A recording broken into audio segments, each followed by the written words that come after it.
नमस्कार दोस्तों, आज हम जानेंगे पूर्णिमा व्रत कथा के बारे में। पूर्णिमा व्रत कथा क्यों की जाती है, इसके बारे में जानकारी। दोस्तों, वीडियो अच्छी लगेगी तो लाइक, सब्सक्राइब, कमेंट जरूर करना। द्वापर युग में यशोदा माँ ने श्री कृष्ण से कहा, हे कृष्ण, तुम सारे संसार के उत्पन्न करता, पालनहारी और संहार करता हो। आज मुझे कोई ऐसा व्रत बताओ जिसको करने से मृत्यु लोक में भी स्त्रियों को विधवा होने का भय न रहे तथा व्रत सभी मनुष्यों की मनोकामना पूर्ण करने वाला हो। श्री कृष्ण कहने लगे, माता, तुमने अति सुंदर प्रश्न किया है। मैं तुम्हें ऐसे व्रत के बारे में विस्तार से बताता हूँ। सौभाग्य की प्राप्ति के लिए स्त्रियों को 32 पूर्णमासी के व्रत करना चाहिए। इस व्रत को करने से स्त्रियों को सौभाग्य की प्राप्ति होती है। यह व्रत अत्यंत सौभाग्य देने वाला और भगवान शिव के प्रति भक्ति को बढ़ाने वाला व्रत है। यशोदा जी कहने लगी, कृष्ण, प्रथम इस व्रत को मृत्युलोक में किसने किया था? इसके विषय में विस्तार से मुझे बताओ। श्री कृष्ण कहने लगे, इस भूमंडल पर अनेक प्रकार के रत्नों से परिपूर्ण कार्तिका नाम की एक नगरी थी। वहां चंद्रहास नामक राजा राज्य करता था। उसी नगर में धनेश्वर नाम का एक ब्राह्मण था और उसकी स्त्री अति सुशीला रूपवती थी। दोनों ही उस नगरी में बड़े प्रेम से रहते थे। घर में धन धान्य आदि की कोई कमी नहीं थी, परंतु उनको बहुत बड़ा दुख था कि उनकी कोई संतान नहीं है। एक समय एक बड़ा योगी उस नगरी में आया और वह योगी उस ब्राह्मण के घर को छोड़कर अन्य सभी घरों से भिक्षा लेकर भोजन किया करता था। वह रूपवती से कभी भिक्षा नहीं लेता था। एक दिन वह योगी रूपवती से भिक्षा नहीं लेकर किसी अन्य घर से भिक्षा लेकर गंगा किनारे जाकर भिक्षण को प्रेम पूर्वक ग्रहण करने लगा कि धनेश्वर ने योगी का यह सब कार्य देख लिया। अपनी भिक्षा के अनादर से दुखी होकर धनेश्वर योगी से बोला, हे महात्मन, आप सब घरों से भिक्षा लेते हैं, परंतु आप मेरे घर से भिक्षा कभी नहीं लेते हैं। इसका क्या कारण है? योगी ने कहा, संतान के घर की भीख पतित के अन्न के तुल्य होती है और जो पतितों का अन्न खाता है वह भी पतित हो जाता है। क्योंकि तुम निसंतान हो, इसलिए पतित हो जाने के भय से मैं तुम्हारे घर की भिक्षा नहीं लेता। धनेश्वर योगी की यह बात सुनकर बहुत दुखी हुआ और हाथ जोड़कर योगी के पैरों में गिर गया और कहने लगा, हे महाराज, यदि ऐसा है तो आप पुत्र प्राप्ति का उपाय बताइए। आप सर्वज्ञानी हैं, मुझ पर कृपा कीजिए। हे भगवान, मेरे घर में धन की कोई कमी नहीं है, परंतु मैं पुत्र न होने के कारण अत्यंत दुखी हूँ। आप मेरे इस दुख का हरण करें। आप सामर्थ्यवान हैं। यह सुनकर योगी कहने लगे, हे ब्राह्मण, तुम चंडी की आराधना करो। घर आकर उसने अपनी पत्नी से सब वेदांत कहा और स्वयं तप करने के लिए वन में चला गया। वन में जाकर उसने चंडी की उपासना की और उपवास किए। चंडी ने 16वें दिन उसको स्वप्न में दर्शन दिया और कहा, हे धनेश्वर, जा, तेरे घर पुत्र होगा, परंतु वह 16 वर्ष की आयु में ही मृत्यु को प्राप्त हो जाएगा। यदि तुम दोनों पति पत्नी 32 पूर्णमासियों का व्रत विधि पूर्वक करोगे तो वह दीर्घायु हो जाएगा।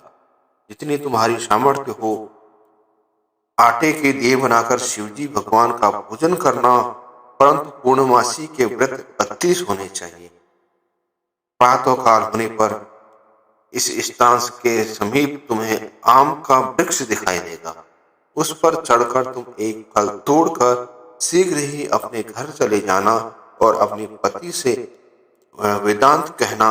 ऋतु स्नान के पश्चात वह स्वच्छ होकर श्री शंकर भगवान का ध्यान करके उस फल को खा लेगी।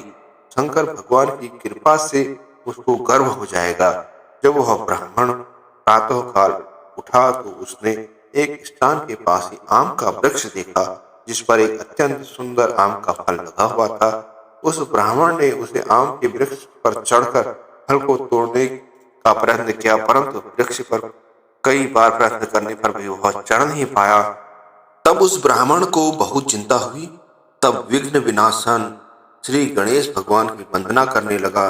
हे दयानिधे, अपने भक्तों के विघ्नों का नाश करके उनके मंगल कार्य को करने वाले, दुष्टों का नाश करने वाले, रिद्धि सिद्धि प्रदान करने वाले, आप मुझ पर कृपा करके इतना बल दें कि मैं अपने मनोरथ को पूरा कर सकूं। इस प्रकार गणेश जी की प्रार्थना करने पर उनकी कृपा से धनेश्वर वृक्ष पर चढ़ गया और उसने सुंदर आम के फल को तोड़ लिया। और धनेश्वर ने सोचा, जो वरदान से फल मिला था वो यही है और कोई फल तो दिखाई नहीं दे रहा है। उस धनेश्वर ब्राह्मण ने जल्दी से घर जाकर अपनी पत्नी को वह फल दे दिया और उसकी पत्नी ने अपने पति के कहे अनुसार उस फल को खा लिया और वह गर्भवती हो गई। देवी जी की असीम कृपा से उसे एक अत्यंत सुंदर पुत्र उत्पन्न हुआ, जिसका नाम उन्होंने देवी दास रखा। माता पिता के हर्ष और शोक के साथ वह बालक शुक्ल पक्ष के चंद्रमा के भांति वह बालक अपने पिता के घर में बड़ा होने लगा। भवानी की कृपा से वह बालक बहुत ही सुंदर, सुशील, विद्या पढ़ने में बहुत ही निपुण हो गया। दुर्गा जी की आज्ञानुसार उसकी माता ने 32 पूर्णमासी का व्रत रखना आरंभ कर दिया, जिससे उसका पुत्र बड़ी आयु वाला हो जाए। 16वां वर्ष लगते ही देवदास के माता पिता को बड़ी चिंता हो गई कि कहीं उनके पुत्र की इस वर्ष मृत्यु न हो जाए। इसलिए उन्होंने अपने मन में विचार किया कि यदि वह दुर्घटना उनके सामने हो गई तो वो कैसे सहन करेंगे। इसलिए उन्होंने देवदास के मामा को बुलाया और हमारी एक बहुत बड़ी इच्छा है कि देवदास 1 वर्ष तक काशी में जाकर विद्या अध्ययन करे और उसको अकेला भी नहीं छोड़ना चाहिए। इसलिए साथ में तुम चले जाओ और 1 वर्ष के पश्चात इसको वापस ले आना। सब प्रेम पूर्वक करके उसके माता पिता ने काशी जाने के लिए देवदास को एक घोड़े पर बिठाकर उसके मामा के साथ भेज दिया।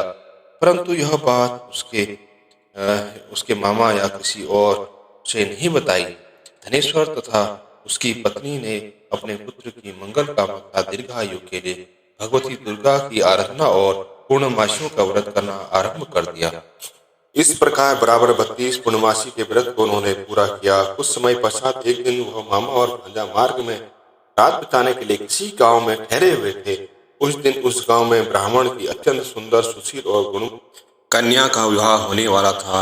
जिस धर्मशाला के अंदर वर और उसकी बराती ठहरे हुए थे, उसी धर्मशाला में देवीदास और उसके मामा भी ठहरे हुए थे। संयोगवश कन्या को तेल आदि चढ़ाकर मंडप आदि का कार्य किया गया तो लगन के समय पर वर को धनुवात हो गया।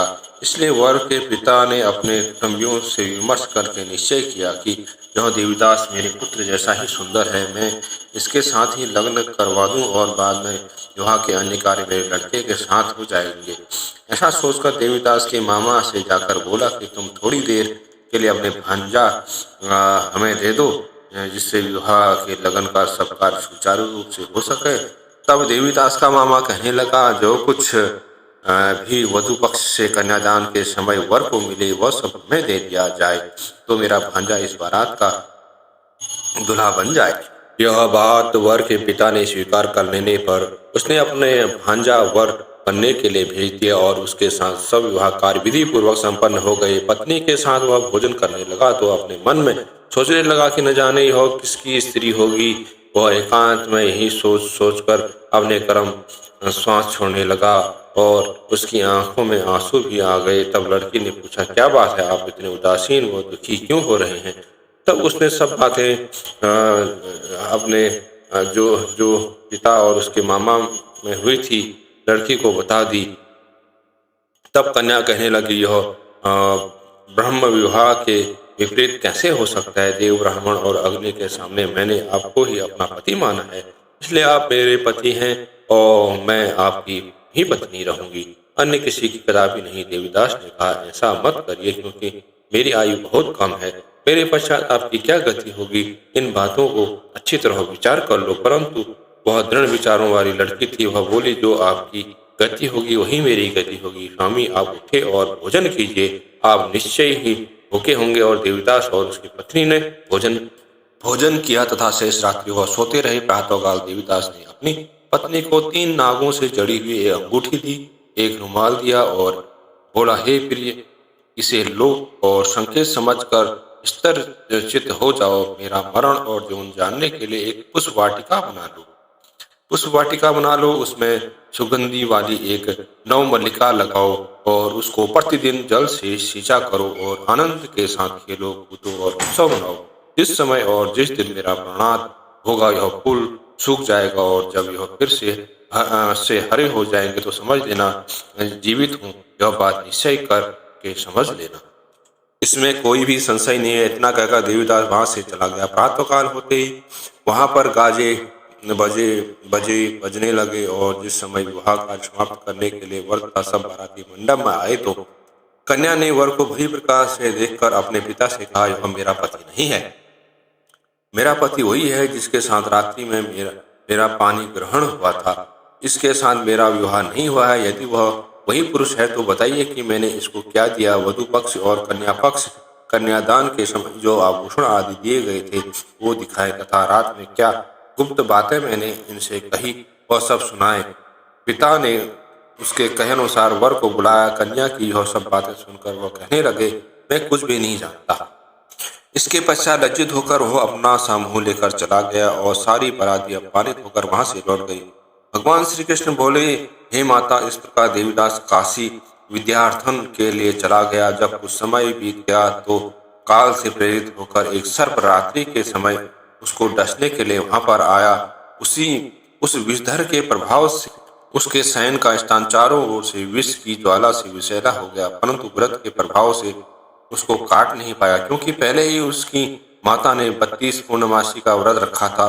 इसके बाद मध्याह्न के समय स्वयं काल वहां आया और उसके शरीर से प्राणों को निकालने का प्रण करने लगा, जिससे वह मूर्छित होकर पृथ्वी पर गिर गया। उसी समय माता पार्वती के साथ भगवान शंकर वहां आ गए। उसको मूर्छित दशा में देखकर माता पार्वती जी ने शंकर जी से प्रार्थना की, हे महाराज, इस बालक की माता ने पहले ही 32 पूर्णिमा का व्रत पूरा किया था, जिसके प्रभाव से आप इसको प्राणदान दें। भवानी के कहने पर भक्त वत्सल भगवान शिव जी ने उसको प्राणदान दे दिया। इस व्रत के प्रभाव से काल को भी पीछे हटना पड़ा और देवीदास स्वस्थ होकर बैठ गया। उधर उसकी पत्नी उसके काल की परीक्षा क्या करती थी। जब उसने देखा उस पुष्प वाटिका में पुष्प कुछ भी नहीं रहे तो उसको अत्यंत आश्चर्य हुआ, लेकिन जब वह जैसे ही हरी भरी हो गई तो वह जान गई कि अब उसका पति ठीक ठाक है, वह जीवित हो गया है। यह देखकर वह बहुत प्रसन्न हो उठी। अपने पिता से कहने लगी, पिताजी, मेरे पति जीवित हैं, आप उनको ढूंढिए। जब 16 वर्ष व्यतीत हो गया तो देवीदास भी अपने मामा के साथ काशी से चल दिया। इधर उसके ससुर उसको ढूंढने के लिए अपने घर से जाने वाले ही थे कि वह दोनों मामा भांजा वहां पर आ गए। उनका आया हुआ देखकर उनके ससुर को बहुत प्रसन्नता हुई और वह उन्हें अपने घर ले गए। उस समय नगर के निवासी भी वहां इकट्ठे हो गए और सबने निश्चय किया कि अवश्य ही इस बालक के साथ कन्या का विवाह हुआ था। उस बालक को कन्या ने जब देखा तो पहचान लिया कि यह तो वही है जो संकेत करके गया था। तब उपरांत सब कहने लगे, भला हुआ, यह आ गया, और सब नगरवासियों ने आनंद मनाया। कुछ दिन बाद देवीदास ने अपनी पत्नी और मामा के साथ अपने ससुर के घर से बहुत सारे उपहार लेकर अपने माता की घर की तरफ प्रस्थान किया। जब वह अपने गांव के निकट पहुंच गए तो कई लोगों ने उसे देखकर उसके माता पिता को पहले ही खबर दे दी कि तुम्हारा पुत्र देवीदास अपनी पत्नी और मामा के साथ आ रहा है। ऐसा समाचार सुनकर माता पिता को विश्वास नहीं हुआ, परंतु जब और लोगों ने भी आकर यही बात उन्हें बताई तो उनको बड़ा आश्चर्य हुआ। लेकिन थोड़ी देर में देवीदास ने आकर अपने माता पिता के चरणों में अपना सर रखकर प्रणाम किया और उसकी पत्नी ने अपने सास ससुर चरणों को स्पर्श किया तो माता पिता ने अपने पुत्र और पुत्र वधु को हृदय से लगा लिया और दोनों की आंखों में प्रेम अश्रु बह चले। और अपने पुत्र और पुत्र वधु को आने की खुशी में धनेश्वर ने बड़ा ही बहुत बड़ी उत्सव किया और ब्राह्मणों को दान दक्षिणा देकर प्रसन्न किया।